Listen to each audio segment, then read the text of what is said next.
Greatest और toughest rivalry की हम बहुत बात करते हैं, लेकिन कल का मुकाबला the final of champions trophy India बनाम न्यूजीलैंड, वो ग्रेटेस्ट भी होगा, टफेस्ट भी होगा और बहुत ही ग्लोरियस मैचअप होने वाला है दोनों टीम के बीच, क्योंकि दो डिजर्विंग टीमें इस मुकाम को अपनी जिद से हासिल किया है और जो टीमें कल जीतेगी उसके नाम के आगे चैंपियन लगने वाला है। तो आज हम बात करने वाले इंडियन क्रिकेट टीम को किन चीज़ों पे ध्यान देना चाहिए, और न्यूजीलैंड ने भी बहुत कमाल का क्रिकेट खेला है, हालांकि दोनों डिजर्व करते हैं ट्रॉफी। न्यूजीलैंड से भी हमें खतरा है क्योंकि इन्होंने भी हमें बहुत पछाड़ा है बड़े बड़े स्टेजेस में। अभी हाल ही में वर्ल्ड टेस्ट चैंपियनशिप के फाइनल में इंडिया पहुंची थी, उसके जो सामने वाली टीम थी वो न्यूजीलैंड ही थी और वहाँ पे करारी हार हमें मिली थी। और एक मैच जो हम कभी नहीं भूल सकते वो है 2019 का सेमीफाइनल, जिसमें महेंद्र सिंह धोनी का वो रन आउट होना, मार्टिन गप्टिल का वो थ्रो, और जिसके वजह से मार्टिन गप्टिल को आज तक इंडियन फैंस के द्वारा हेट मिलता है, नफरतें मिलती है, क्योंकि इंडियन क्रिकेट टीम जो है 150 करोड़ भारतीय पुश करती है और एक प्रेशर होता है कि भाई ट्रॉफी लेके आना है। न्यूजीलैंड एक ऐसा देश जहां पे 50 लाख की आबादी में इस तरह की ब्रांड ऑफ क्रिकेट को खेलना ये बहुत बड़ी बात होती है और हर बड़े टूर्नामेंट में ये टीम आगे निकल के आती है। ये उस पाठशाला के विद्यार्थी है जहाँ के बच्चे बहुत मैच्योर होते, बहुत जल्दी मैच्योर हो जाते हैं और सिंसियर बहुत होते हैं, और सिंसियरिटी इनके अंदर है। दुबई में ये मुकाबला खेला जाएगा, कंडीशंस जरूर अलग होगी, लेकिन ये टीमें कंडीशन को अडेप्ट करना जानती है। तीन चीज़ें मैं बात करूंगा आज के न्यूजीलैंड के पास कि कौन सी ऐसी तीन चीज़ें हैं जो इंडियन टीम को खतरे में डाल सकती है। सबसे पहले टॉस उतना मैटर नहीं करेगा क्योंकि जो पिच है वो बिल्कुल गेंदबाजी के ज़्यादा अनुकूल है। जो भी 4-5 मैचेस उस ग्राउंड पे हुए हैं, हालांकि उम्मीद करेंगे कि आप टॉस जीते। 14th continue toss Rohit Sharma हार चुके हैं अवश्य, लेकिन टॉस जीतना चाहिए क्योंकि आप अगर टॉस जीते हो तो डिसीजंस आपके हाथ में होते हैं। आपको उतना अनुभव शायद ना हो, लेकिन एक बार जब गेम शुरू हो जाता है तो आप अनुमान लगा पाते हो कि यह पिच किस तरह से काम करेगी। और फाइनल जैसे बड़े स्टेजेस पे जो प्रेशर होता है, उस प्रेशर पे हम चाहेंगे कि इंडियन टीम पहले बैटिंग ही करे।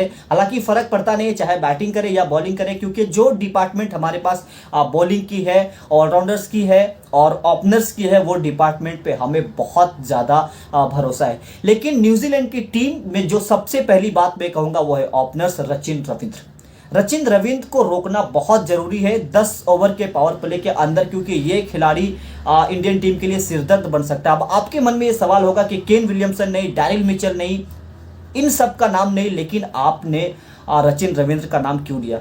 रचिन रविंद्र इसलिए मैं कह रहा हूं क्योंकि in terms of technique Kane Williamson से ज्यादा सक्षम है रचिन रविंद्र। वो स्लॉग स्वीप खेलते हैं, बहुत उनके पास शॉट्स बहुत ज्यादा है और इंडियन स्पिनर्स के अगेंस्ट वो काफ़ी प्रभावित हो सकते हैं, काफ़ी रन्स भी बना सकते हैं। तो मैं यही चाहूँगा कि रविंद्र जाडेजा, अक्षर पटेल को आप लेके आइए, लेकिन अगर वो पैतरा काम नहीं कर रहा है तो ज़्यादा मैचअप वरुण चक्रवर्ती और रचिन रविंद्र का हुआ नहीं तो आप बिल्कुल उसके तरफ जाइए और मिस्ट्री का थोड़ा इस्तेमाल करिए। तो रचिन रविंद्र का विकेट लेना शुरू के पावर प्ले के 10 ओवर में बहुत इंपॉर्टेंट रहेगा।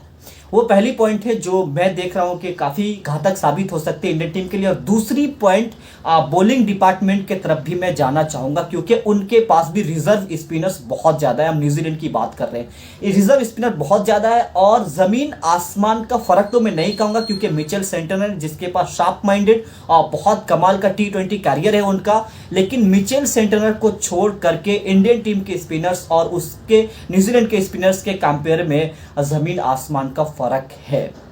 क्योंकि ग्लेन फिलिप्स, माइकल ब्रेसवेल गेंदबाजी करते और यहाँ पे रविंद्र जाडेजा, अक्षर पटेल, कुलदीप यादव जैसे एक्सपीरियंस गेंदबाजी करते हैं, लेकिन मिचेल सेंटनर भी खतरा बन सकते हैं क्योंकि उनको काफ़ी अनुभव है। विराट कोहली के अगेंस्ट वो बहुत गेंदबाजी कर चुके हैं, रोहित के अगेंस्ट बहुत गेंदबाजी कर चुके हैं, तो मे बी के वो भी एक खतरा बन सकता है। और मैट हेनरी जो सबसे ज़्यादा विकेट के साथ नंबर 1 पे बने हुए इस टूर्नामेंट में, तो उनसे भी बचना बहुत ज़रूरी है। No Trent Boult, no Tim Southee, लेकिन उसका जो एक कमी है वो कभी खलने नहीं दिया है मैट हेनरी ने।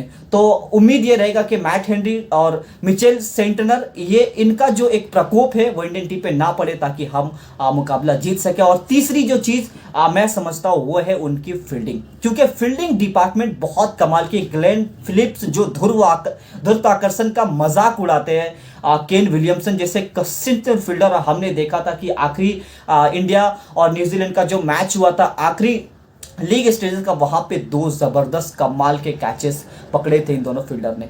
तो फील्डिंग डिपार्टमेंट में बहुत सिंसियर है और आप ये मान के चलिए कि न्यूजीलैंड हमेशा 20 से 30 रन फील्डिंग डिपार्टमेंट में बचाती है। तो कहीं ना कहीं आपके बैक ऑफ माइंड में ये चीजें भी होनी बहुत जरूरी है कि आप माइंड में लेके चलिए कि 20 से 30 रन आपको अधिक बनाने।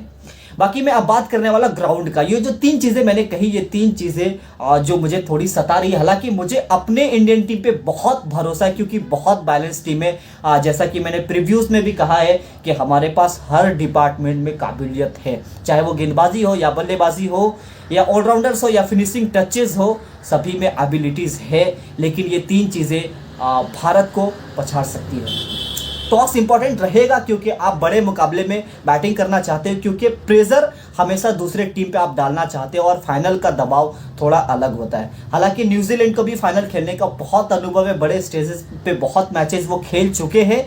लेकिन इंडियन क्रिकेट टीम जिस ब्रांड ऑफ क्रिकेट को खेली है, मैं यकीन के साथ कह सकता हूं कि इंडियन क्रिकेट टीम डिजर्व करती है ट्रॉफी। और हम उम्मीद करेंगे कि जब अगले वीडियो में आपसे मिलेंगे तो ट्रॉफी के साथ मिलेंगे। लेकिन रोहित शर्मा और शुभमन गिल के बैट से रन आने बहुत आवश्यक है। शुभमन गिल जिन्होंने इस साइकिल में एक शतक बनाया, वो बहुत इंपॉर्टेंट शतक था, लेकिन उसके बाद बैट खासा चला नहीं। तो उम्मीद करेंगे कि शुभमन गिल और रोहित बहुत अच्छा स्टार्ट दे, चाहे वो चेज में आए या स्टार्टिंग में आए, फर्क नहीं पड़ता है। रन इन दोनों के बैट से आए और विराट कोहली द वॉल के तरह इस पूरे साइकिल में खेले। श्रेयस अय्यर के क्या कहने, केएल राहुल के फिनिशिंग टचेस, हार्दिक पांड्या के वो बहुत अच्छे प्रहार, रविंद्र जडेजा तक तो खैर बैटिंग हमारी गई नहीं है, कुछ मैचेस में ही गई है, और बॉलिंग डिपार्टमेंट के तो क्या कहने हैं। तो ओवरऑल हमारी टीम बहुत बैलेंस है, हर डिपार्टमेंट की हमने बात कर ली है। उम्मीद करेंगे यही कि सभी प्लेयर्स का जो परफॉर्मेंस पिछले मैचेस में रहा है सेमीफाइनल में अगेंस्ट दी ऑस्ट्रेलिया, वही सेम परफॉर्मेंस हमारे इस मैचेस में भी चाहिए, क्योंकि सिर्फ एक कदम हम दूर है चैंपियन बनने से।